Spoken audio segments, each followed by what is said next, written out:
भुवनेश्वर सरस्वती शिशु विद्या मंदिर कानन विहार फेज 2 पटिया पालन करिछि तार त्रयोदशतम वार्षिक उत्सव। यह अवसर में विद्यालयर छात्र छात्री मानक द्वारा विभिन्न प्रकार सांस्कृतिक कार्यक्रम और संगीत परिवेषण करा जायथिला। विद्यालय रे विभिन्न समय आयोजित होइथिबा प्रतियोगिता रे कृतकार्य होइथिबा छात्र छात्री मानकु अतिथि मानक द्वारा पुरस्कृत करा जायथिला। विद्यालयर सभापति संपादक और अध्यक्षक द्वारा विद्यालयर गारिमामय इतिहास को अतिथि मानक पाखरे उपस्थापन करा जायथिला। एही उत्सव रे मुख्य अतिथि भावे राज्य बीजेपी वरिष्ठ नेता और पूर्वतन उपसभापति श्रीजुक्त गोलेख प्रसाद महापात्र जोग देथिले। अनन्य अतिथि भावे श्रीजुक्त सुकांत चंद्र रथ सभापति परिचालना समिति सरस्वती शिशु विद्या मंदिर पटिया संपादक श्रीजुक्त अरुण कुमार जेना, मुख्य वक्ता श्रीजुक्त प्रकाश चंद्र मंगराज, शिशु साहित्यिक और संपादक शिशु प्रतिभा सम्मानित अतिथि भावे Shrimati Laxmipriya Parida, corporator ward number 3 doctor Sharad Chandra Parida, विशिष्ट शिक्षाविद और स्तंभाकार एवं श्रीजुक्त संजय कुमार मल्लिक, अवसरप्राप्त पुलिस अधिकारी, समाजसेवी और शिल्पपति समस्ते विद्यालयर नीति आदर्श रे अनुप्राणित होई विद्यालयर उत्तरतर उन्नति कामना करथिले। शेष में विद्यालयर प्रिंसिपाल द्वारा अतिथि मानक योगदान को भूयसी प्रशंसा करी समस्त कर्मकर्तांकर आंतरिक सहयोग को धन्यवाद अर्पण करी सभा संग करथिले। मु एडवोकेट अरुण कुमार जेना, मो निज घर है पटिया। मु ए सरस्वती शिशु मंदिर दीर्घ 15 वर्ष है तार संपादक हिसाब से कम चल जाऊँगी। यार अतीत तो बहुत हुए, बर्तमान जो नुआ अवस्था अच्छु आम आस्ते आस्ते डेभलप कर ये पहुँचीचु। दुई बखरा घर करूँ, पुराणा घर अच्छी। ए स्कूल प्राय 6टा बैच गवर्नमेंट सरकारी स्कूल माध्यम परीक्षा दे भल भल नंबर रखी 10वीं श्रेणी पास कर उन्नति करुचे। बहुत भल भल जगार पिला अच्छा जिते मत खुशी लगे मुझे पिला को चिन्ह पार नी से पिला मो परिचय मत चिन्ह रास्ता पर जो मुंडिया मारती सरस्वती शिशु विद्या मंदिर यहीटा है परिचय। पिला माने जिते उपर गले भी ताकर मूल दुआटा को मन रखी था, यहाँ खुशी लगे। यहाँ हूँ सरकार माने आम सरस्वती शिशु विद्या मंदिर शिक्षा विकास समिति द्वारा परिचालित ये जो पिला माने उत्तीर्ण बाहर को जाऊँच माने भारत प्रति बहुत जगह ना कर देखिए आम बर्तमान मुख्यमंत्री ए शिशु मंदिर गोटे गुरुजी सी तो आम मुख्यमंत्री जदि आप देखिए भारत मुख्य ये को देखिए आम विद्या भारती माध्यम बहुत पिला माने उपयोग उठते। उन्नति ओडिशा कौन आम हिंदू धर्मर उन्नति पथ सनातन धर्मर उन्नति पथरे गति करुच्ची। सरस्वती मंदिर बहुत सहायता कर। डॉक्टर शरद चंद्र परिड़ा नालकोर शिक्षानुष्ठान अवसर प्राप्त उपाध्यक्ष सरस्वती विद्या मंदिर सहित दीर्घ 33 वर्ष धरी मोर अनुभूति रही। सर कौन कहे सरस्वती शिशु मंदिर बर्तमान सांप्रतिक परिस्थिति में युवपीढ़ी इंग्लिश मीडियम स्कूल को अभिभावक ने इंग्लिश मीडियम स्कूल को अग्राधिकार दौरा बेले सरस्वती शिशु मंदिर केवे तार सत्ता हरैनी बर सृष्टि कर सुनामधन्य युवक युवती को सृष्टि कर समाज में बहुत बड़ अवदान देती। आपंकर अनुभूति कौन सरस्वती शिशु मंदिर प्रकृत आम ओडिया अस्मितार एक दिगंत प्रतीक हो रही। आज्ञा सरस्वती विद्या मंदिर भारतीय परंपरा और संस्कृतिर एक प्रतिनिधिमूलक अनुष्ठान। समग्र भारत वर्ष जोटि जातु तांकर परिचिति स्वतंत्र एवं सेमान प्रति समाजर आकर्षण अति उच्च कोटीर। समस्ते भावती आम पिलाटी जो सरस्वती विद्या मंदिर पढ़ता आम पितामाता हिसाब से अभिभावक हिसाब से निजक धन्य मन करतु।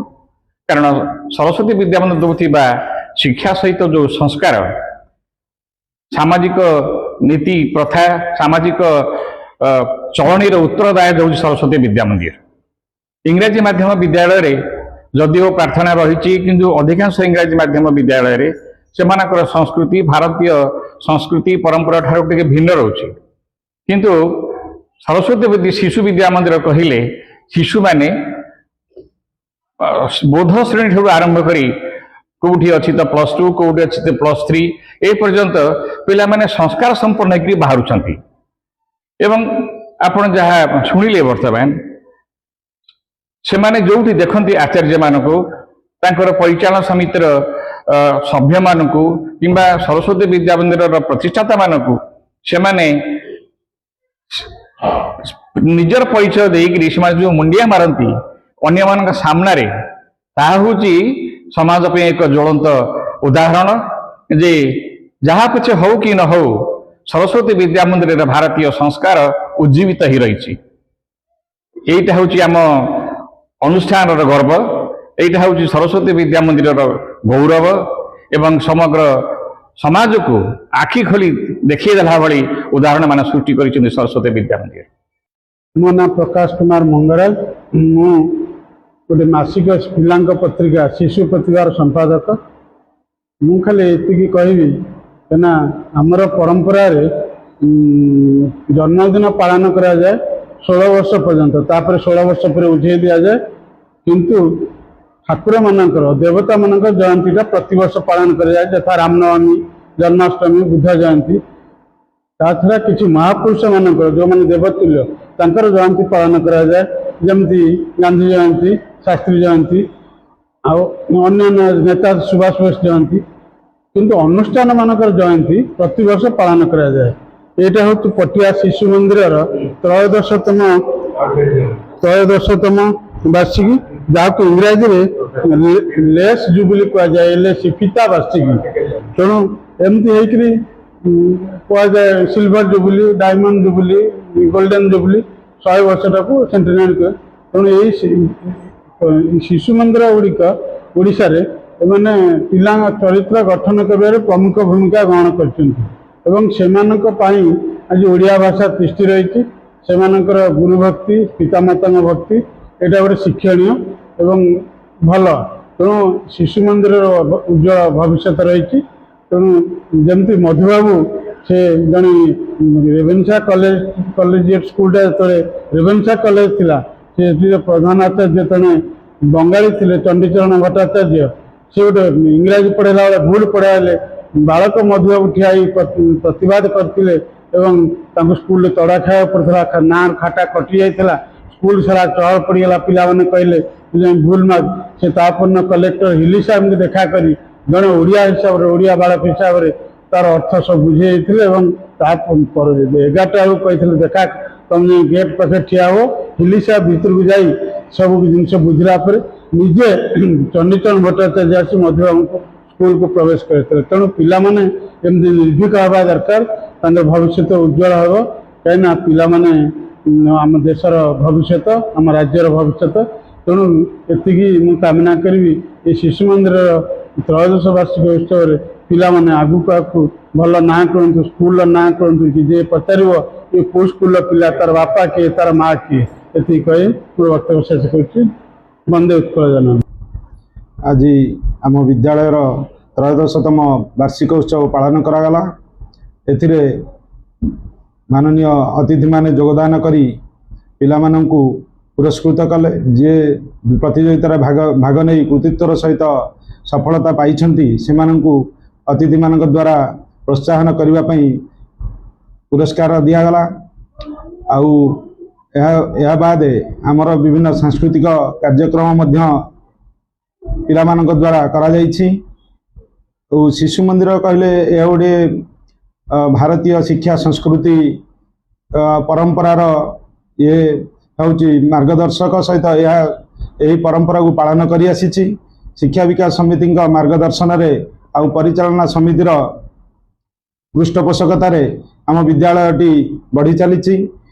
ଆଉ 60 ଶିଶୁରୁ ବର୍ତ୍ତମାନ 250 ପର୍ଯ୍ୟନ୍ତ ଶିଶୁ ବର୍ତ୍ତମାନ ଶିକ୍ଷାଦାନ କରୁଛନ୍ତି। ଆଉ ବହୁତ ଘାତ ପ୍ରତିଘାତ ମଧ୍ୟରେ ଆମ ବିଦ୍ୟାଳୟଟି ତାର ଉନ୍ନତି ପଥରେ ଚାଲୁ ରହିଛି। ବିଭିନ୍ନ ପ୍ରତିଯୋଗିତା ତଥା ଚିତ୍ରାଙ୍କନ, ଡିବେଟ୍, ଝୋଟି, ସୁନ୍ଦର ହସ୍ତାକ୍ଷର, ଗଳ୍ପ, ସଙ୍ଗୀତ, ନୃତ୍ୟ ଆଦି କରାଯାଇ ପିଲାମାନଙ୍କର ଲୁକାୟିତ ପ୍ରତିଭାର ବିକଶିତ କରିବା ସହିତ पुरस्कृत और उत्साहित करा जाउछि। विभिन्न हस्तकर्म कला कौशल प्रदर्शन पिलामानक द्वारा करा जाउछि एवं तांको उत्साहित करा जाउछि। एनईपी 2020 रो जो महत उद्देश्य क्रियान्वयन पई जो प्रत्यक्ष ज्ञान पई नाटक गीत गल्प क्रियाकलाप प्रकल्प माध्यम शिक्षार विशेषतार उदाहरण सृष्टि करिछि आम विद्यालय। विभिन्न स्तर प्रशंसित होइछि। प्रार्थना वंदना पूजा पद्धति नमस्कार आउ व्यवहार को आउ संस्कार मूलक ज्ञान को निरीक्षण विशेष भाव में निरीक्षण करा जाउछि एवं सेमानंकर व्यवहारिक ज्ञान संस्कार मूलक ज्ञान आध्यात्मिक ज्ञान को विकसित करा जाउछि। गुरुजी गुरुमा अक्लांत परिश्रम और परिचालन समितिर अकुंठ सहयोग अभिभावक मानकर विश्वास को पाथेय करी आम हाँ मु श्री सुकांत चंद्र रथ ए विद्यालय सभापति अच्छी। सर कौन कहले हाँ तेणु ये विद्यालय शिक्षा विकास समिति अंडर रे अवस्थित। एଠିକାର ପରିବେଶ ପିଲାମାନଙ୍କର ଯୋଉ ଭବିଷ୍ୟତ ନେଇ ଆପଣ ଏଭଳି ଅନୁଷ୍ଠାନର ଦାୟିତ୍ୱ ନେଇଛନ୍ତି। हाँ କଣ କହିବେ ବାର୍ତ୍ତା ଦେବେ ଆଗାମୀ ଦିନରେ ଅଭିଭାବକମାନେ ସେମାନେ ପିଲାଙ୍କୁ ଛାଡ଼ିବାର ଉଦ୍ଦେଶ୍ୟ କଣ? आज ये विद्यालय तार 13ତମ वार्षिक उत्सव पालन करुछि। तेणु आमे शिशु सरस्वती शिशु मंदिर को कहीं पसंद करू यह शिक्षा विकास समिति अंडर रे अवस्थित अच्छी। तेणु अन्य संस्था को आमे पसंद करूनी। एठी पिला माने तांकर भविष्य गठन दिग आरंभ करती। आमे मूलरू तांको शिक्षादान करी शिक्षक शिक्षिका माने से माने भी बहुत पुरातन एवं प्रधान गुरुजी जे से भी बहुत पुराना प्राय 20-22 वर्षर अभिज्ञता तांकर शिक्षा लाइन में रही। आम माने ये शिक्षा रे प्राय सहयोग करू प्रत्येक गार्डियन शिक्षक एवं पिला माने जदि समस्ते सतर्क हेबे ताहले पिलांकर भविष्य उज्जवलमय। कहीं पिला माने माटीपिंड से माने यही अवस्थारू तांको जेमिति आमे गढ़ी तोलिबा। पिलांकर मेन हला निष्ठा आउ पाठ पढ़ा। जदि ए दायित्व रहिला पिला माने चरित्र गठन रे एटा किछि कम न। गार्डियन माने एतिकी सतर्क देबे पिला मानको स्नेह आदर एवं तांकर जहा दरकार से सब भी जोगेबे। एतिकीटा हमर विशेष नहीं बहुत कम माने जोगेया पे पिलांकर एते खर्च नहीं एधरे बहुत स्वल्प खर्च। आउ शिक्षक मानक मध्य अनुरोध करुची से माने निष्ठार सह पाठ पढ़ेबे पिला मानकर दायित्व नेबे। एबे हमर पिला माने 98% भी रिजल्ट करूछंती स्कॉलरशिप जाउछंती। आपण जोठी देखिबे हमर सरस्वती रा रिजल्ट सबुठी टॉप रे अछि। तेणु एतिके दुख लागुची शिक्षक। Bhubaneswar Devendra Parida report news plus Odia.